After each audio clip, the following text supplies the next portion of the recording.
আসসালামু আলাইকুম। আজ বৃহস্পতিবার ৫ সেপ্টেম্বর ২০২৪। আমন্ত্রণ ফ্রেন্ডলি মোবাইল প্রবাস টাইম বুলেটিনে। সাথে আছি আমি স্মরণী। শুরুতেই জানাবো শিরোনাম। বাড়ছে এমপক্সের সংক্রমণ, সতর্ক অবস্থানে ওমান, কুয়েত, সৌদি। মাদক পাচারের রুট হয়ে উঠছে মাস্কাট বিমানবন্দর, প্রবাসীদের দিকে অভিযোগের তীর। আন্দোলনে নিহতদের স্মরণে সৌদিতে দোয়া মাহফিল, গ্রেপ্তার হলেন ৮ বাংলাদেশি। আমিরাতে ৫০ কোটি লটারি বিজয়, ভাগ্য ঘুরল প্রবাসী শামসু মিয়ার। ওমানের কমিউনিটিতে বিরল দৃশ্য, রাজকীয় আয়োজনে বিয়ে করলেন বাংলাদেশি। দর্শক দেখছিলেন শিরোনাম, এবারে বিস্তারিত। ওমানের সেরা রেট দিচ্ছে বাংলাদেশি প্রতিষ্ঠান গালফ এক্সচেঞ্জ। প্রিয়জনকে টাকা পাঠাতে আজই আসুন আমাদের যে কোনো ব্রাঞ্চে অথবা কল করুন স্ক্রিনে দেয়া নাম্বারে। গালফ এক্সচেঞ্জ, বাংলাদেশিদের প্রিয় এক্সচেঞ্জ। অত্যন্ত সংক্রামক এমপক্সের প্রাদুর্ভাবকে জরুরি জনস্বাস্থ্য অবস্থা ঘোষণা করেছে বিশ্ব স্বাস্থ্য সংস্থা বা WHO। পাকিস্তানে ৫ জন এমপক্স রোগী শনাক্ত হয়েছেন। তাদের ৩ জনই মধ্যপ্রাচ্য থেকে সম্প্রতি পাকিস্তানে ফিরেছেন। এরপর মধ্যপ্রাচ্যের দেশে এর সংক্রমণ রয়েছে এমন গুঞ্জন উঠলেও ওমান, সৌদি, কুয়েত, বাহরাইন জানিয়েছে তাদের দেশে এমন রোগী এখনও শনাক্ত হয়নি। তবে বিষয়টি তারা অত্যন্ত গভীরভাবে পর্যবেক্ষণ করছে। আগে মাঙ্কিপক্স নামে পরিচিত সংক্রামক এই রোগে অন্তত ৬০০ জনের মৃত্যু হয়েছে।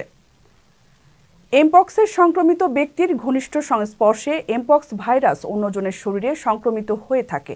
এমন সংস্পর্শের মধ্যে রয়েছে শারীরিক সম্পর্ক, ত্বকের স্পর্শ, কাছাকাছি থেকে কথা বলা বা শ্বাস প্রশ্বাস। এ ভাইরাসে আক্রান্ত ব্যক্তির উপসর্গ ফ্লুর মতো। রোগের এক পর্যায়ে শরীরে ফুসকুড়ি দেখা দেয় এবং এটি প্রাণঘাতী হয়ে উঠতে পারে। তাই ইতোমধ্যে বিমানবন্দরে বিদেশ থেকে আসা যাত্রী ও পণ্যে ভালোভাবে স্ক্রিনিং করতে শুরু করেছে বিভিন্ন দেশ।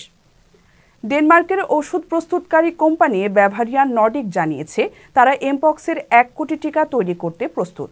বৃহস্পতিবার এমপক্স প্রাদুর্ভাবের কেন্দ্রস্থল আফ্রিকার দেশ কঙ্গোতে এই ভ্যাকসিনের প্রথম চালান পাঠানো হয়েছে। বিশ্ব স্বাস্থ্য সংস্থার তথ্য মতে চলতি বছরের শুরু থেকে এখন পর্যন্ত ১৭,৫০০ এমপক্স রোগী শনাক্ত হয়েছে। মৃত্যুর খবর পাওয়া গেছে ৬২৯ জনের। বাংলাদেশি প্রবাসীদের জন্য বিশেষ ছাড় দিয়ে নতুন শোরুমের সূচনা করল ওমানের সুলস এরিয়ার খ্যাতিমান ও বিশ্বস্ত প্রতিষ্ঠান জ্যাক মোবাইল।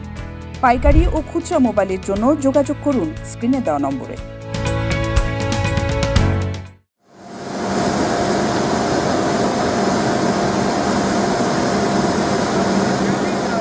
মাস্কাট বিমানবন্দরকে কেন্দ্র করে মাদক পাচারকারী প্রবাসী চক্র সক্রিয় হয়ে উঠেছে। বাংলাদেশ সহ এশিয়ার বিভিন্ন দেশ থেকে প্রবাসীরা লাগেজ কার্টুনের মোড়কে পেঁচিয়ে পণ্যের নাম করে মাদক পরিবহন করছে। সম্প্রতি মাদকের এমন কয়েকটি চালান আটকে দিতে সক্ষম হয়েছে নিরাপত্তা বাহিনী ও কাস্টমস বিভাগ। ওমানে মাদক সরবরাহে প্রবাসীদের এই সম্পৃক্ততা নিয়ে চরম বিরক্তি প্রকাশ করেছেন স্থানীয় ওমানিরা। বিমানবন্দরে প্রবাসীদের উপরে বাড়তি নজর দেওয়ার আহ্বান তাদের। একটি দেশের বিমানবন্দর পেরিয়ে কিভাবে ওমানে মাদকের চালান পৌঁছাচ্ছে তা নিয়ে প্রশ্ন উঠছে। তবে কর্তৃপক্ষ এর জন্য লাগেজে পণ্য পরিবহনের সময় স্ক্যানিং ঠিকমতো না হওয়াকে দায়ী করছেন। অভিযোগ আছে প্রবাসীদের মাদক পাচারের সহযোগিতা করেন বিমানবন্দরগুলোর স্ক্যানিং সুপারভাইজাররাও।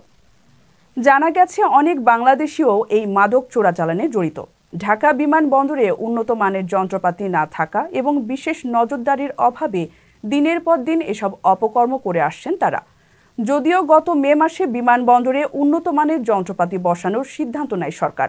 সংশ্লিষ্টরা বলছেন যন্ত্রপাতিগুলো স্থাপন করা হলে মাদকসহ অবৈধ পণ্যগুলো সহজেই শনাক্ত করা যাবে। উন্নত দেশের আইন শৃঙ্খলা বাহিনী চোরা কারবারি রোধে এসব যন্ত্র ব্যবহার করে সাফল্য পাচ্ছে। কারো কাছে স্বপ্ন পূরণ, কারো আনন্দের উপলক্ষ, আবার কারো জীবন পাল্টে দেওয়ার মুহূর্ত, কখনো জীবন বাঁচাতে সর্বোচ্চ গতিতে উড়ে চলা, কারো আবেগের শেষ মুহূর্ত, আপনজনের শেষ বিদায়ে শামিল হওয়া। এমন সব ইচ্ছে পূরণে সর্বনিম্ন ভাড়ায় দ্রুত গতির বাহন প্রবাসীর হেলিকপ্টার। আপনার প্রয়োজনে যোগাযোগ করুন আমাদের হটলাইনে। ছাত্র আন্দোলনে নিহত শহীদদের আত্মার মাগফিরাত কামনা করে আজকে আমাদের এই আলোচনা সভা ও দোয়া মাহফিল। বৈষম্য বিরোধী ছাত্র আন্দোলনে নিহত শহীদদের স্মরণে দোয়া মাহফিল ও আলোচনা সভা আয়োজন করায় ৮ বাংলাদেশিকে আটক করেছে সৌদি আরব পুলিশ। গত ১৬ আগস্ট সৌদি আরবের মাহাইলে অনুষ্ঠিত দোয়া মাহফিলে কয়েকটি দলের সমর্থক প্রবাসীরা অংশ নেন। সভার শেষের দিকে আয়োজক ৮ বাংলাদেশিকে আটক করে নিয়ে যায় সৌদি আরবের মাহাইল পুলিশ।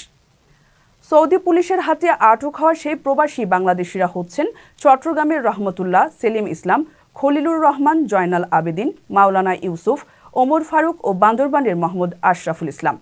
আটক বাংলাদেশিদের মুক্তির জন্য কর্তৃপক্ষের সাথে যোগাযোগ করলেও কোনো সমাধান পাননি ভুক্তভোগীর পরিবার ও আত্মীয় স্বজনরা। এখন তারা সরকারের সহায়তা চাচ্ছেন।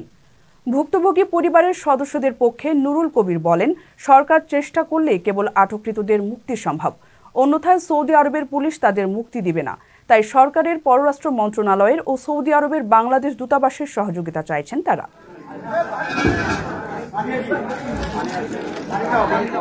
প্রবাসীদের বিনিয়োগের শতভাগ নির্ভরযোগ্য প্রতিষ্ঠান প্রবাসীর সিটি লিমিটেড। এখানে বিনিয়োগ করে হালাল মুনাফা অর্জন করুন। Is that the one? This is the one. আমিরাতে প্রবাস জীবনের 18তম বছরে এসে 1.5 কোটি দিরহামে লটারি জিতেছেন বাংলাদেশি শামসু মিয়া। বাংলাদেশি মুদ্রায় যা 48 কোটি 78 লাখ টাকা। গত মঙ্গলবার এক অনুষ্ঠানে বিগ টিকিট আবুধাবি নামে ওই লটারির জয়ীদের নাম ঘোষণা করা হয়। প্রবাসী শামসু মিয়া আমিরাতের আলাইন শহরের বাসিন্দা। পুরস্কার জেতার পর অনুষ্ঠান থেকে শামসু মিয়াকে ফোন দেন উপস্থাপকেরা। খুশির এ খবর শুনে উচ্ছ্বসিত হয়ে পড়েন তিনি। বলেন, এই পুরস্কার তিনি বন্ধুদের সঙ্গে ভাগাভাগি করে নেবেন। অবশ্য প্রথমে ভিসা রিনিউ করে এরপরে লটারির অর্থ দিয়ে কি করবেন তা ভেবে দেখবেন। শামসু ছাড়াও আরও 10 জন এই লটারিতে 1 লাখ দিরহাম করে পুরস্কার জিতেছেন। বাকিদের মধ্যে একজন রাশিয়ান নাগরিক। এছাড়া সবাই ভারতের নাগরিক। এর আগে গত মাসে বিগ টিকিট আবুধাবি লটারিতে প্রথম পুরস্কার জিতেছিলেন তুষার দেশকার নামের এক ব্যক্তি। এ মাসের পুরস্কার বিতরণ অনুষ্ঠানে উপস্থিত ছিলেন তিনি। বিজয়ীকে নির্বাচন করার সুযোগ দেওয়া হলে তার হাতে ওঠে শামসু মিয়ার টিকিটের নম্বর। এদিকে এরই মধ্যে আগামী মাসের জন্য লটারির টিকিট বিক্রি শুরু করেছে বিগ টিকিট আবুধাবি। এবারে প্রথম পুরস্কার 2 কোটি দিরহাম।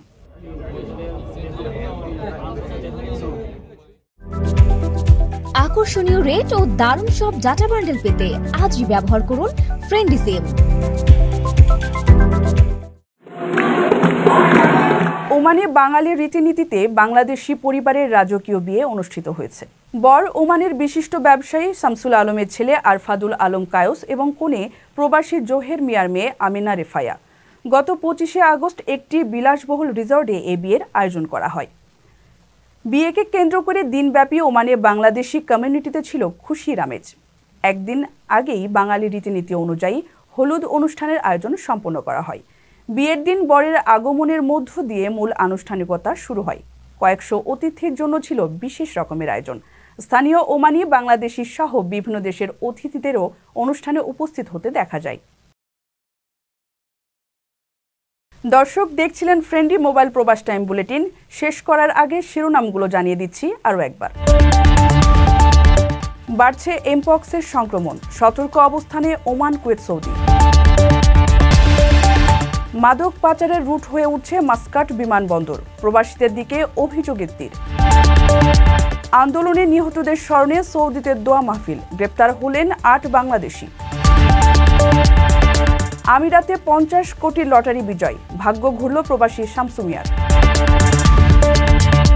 ওমানের কমিউনিটিতে বিরল দৃশ্য, রাজকীয় আয়োজনে বিয়ে করলেন বাংলাদেশি। এই ছিল ফ্রেন্ডলি মোবাইল প্রবাস টাইম বুলেটিনের আজকের আয়োজনে। প্রবাসের সর্বশেষ সংবাদ পেতে ভিজিট করুন www.probastime.net। সাবস্ক্রাইব করুন আমাদের ইউটিউব চ্যানেল এবং চোখ রাখুন ফেসবুক পেজে। পরবর্তী বুলেটিন দেখার আমন্ত্রণ জানিয়ে আজকের মতো বিদায় নিচ্ছি আমি সরণী। সে পর্যন্ত সবাই ভালো থাকবেন এবং নিরাপদে থাকবেন। আল্লাহ হাফিজ।